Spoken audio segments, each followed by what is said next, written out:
So I've cut my chipboard 9 inches tall, 6 inches, and my spine is 9 inches tall and 4 inches wide. So this is a pretty chunky junk journal.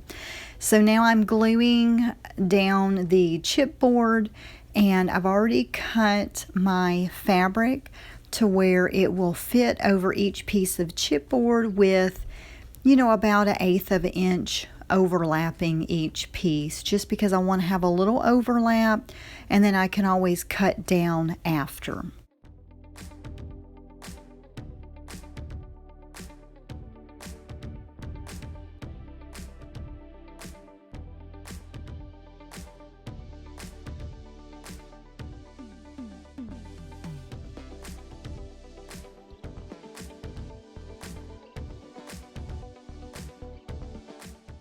So with my spine, I thought I would use a different piece of material. It's still a lightweight upholstery material as this other. And I measured it, and now I'm just going to cut the excess off. And so I'm going to line it up to where some of the fabric will overlap. I'm going to go ahead and glue this piece on and then line it up where it will overlap.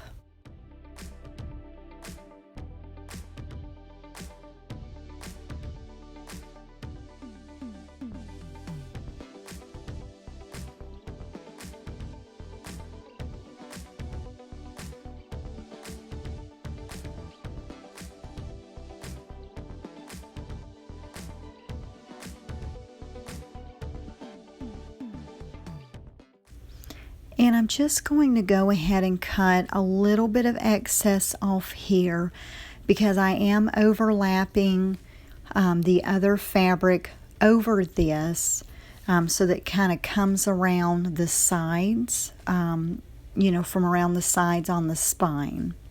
So I'm just going to trim each of these parts where it's going to overlap.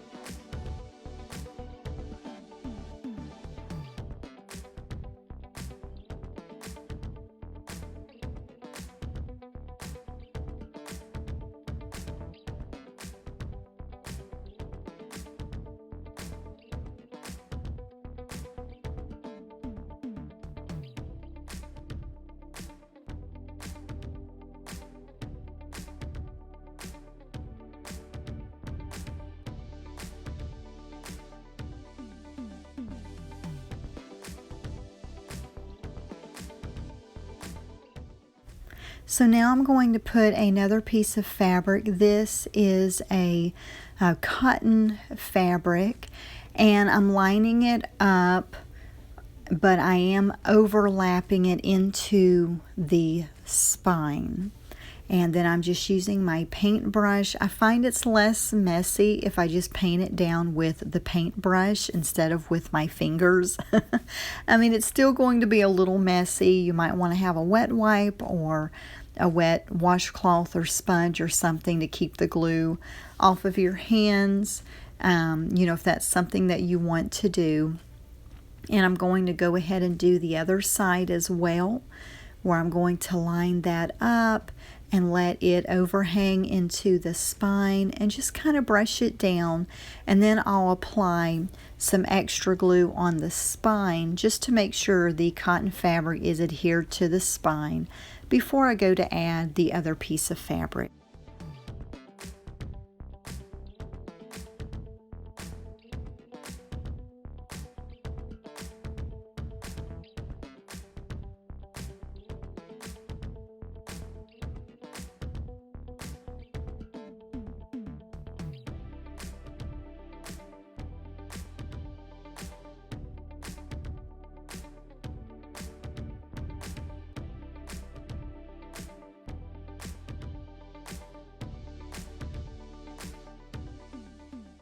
So this is my hole punching guide. I have it measured 8.5 inches tall. I folded it in half lengthwise, and then each half into the center, and then fold it in half, and then like that. And then at each crease is where you're going to make your holes, and you can use like a safety pin and all, whatever you have to punch those holes. And then I just line it up and then punch the holes through the spine.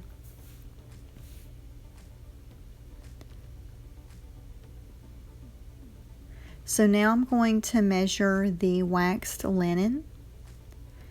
And this is how I measure for each one. That way I don't have a lot of excess.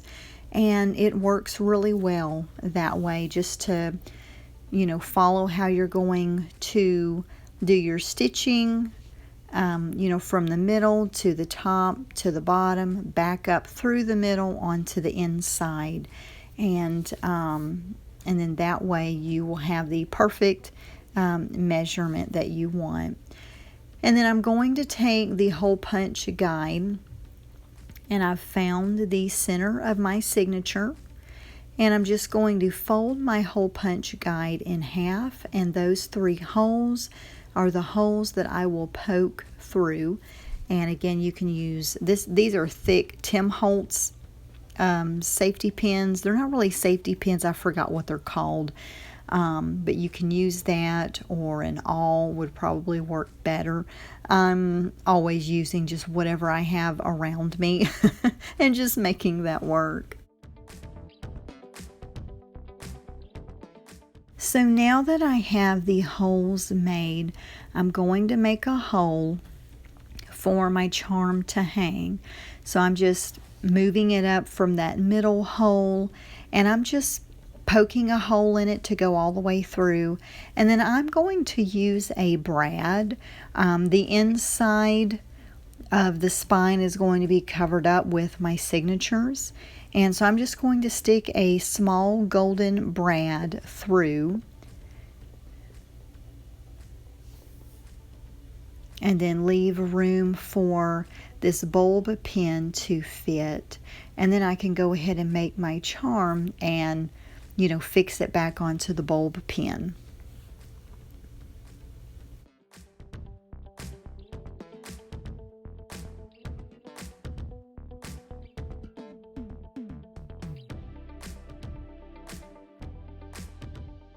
So I like how that looks. I'll go ahead and take it off for now, and then just put it back on after I've sewed in the signatures. So I'm using a large hole needle that the wax linen will fit through. You really could use a little bit smaller of a needle. This one is pretty big. It's actually a canvas needle. If any of y'all have done canvas work before with the thick yarn that you have to sew in and out. And so it's a big eye in the needle, and really I need to get a little bit smaller one. And I thought I had one, but I couldn't find it. So I thought, well, we'll just go ahead and use it. But I have this little green thing here, and this helps me pull and push the needle as I need to, because it does take a little bit of work to get it, in and out. And I want to make sure I'm poking it through all the holes in the signature, and then out and in and all of that. So it is a little bit of a work, so definitely a smaller eyed needle will work better for you.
So the other two signatures I'm going to sew off camera, but the same rule applies.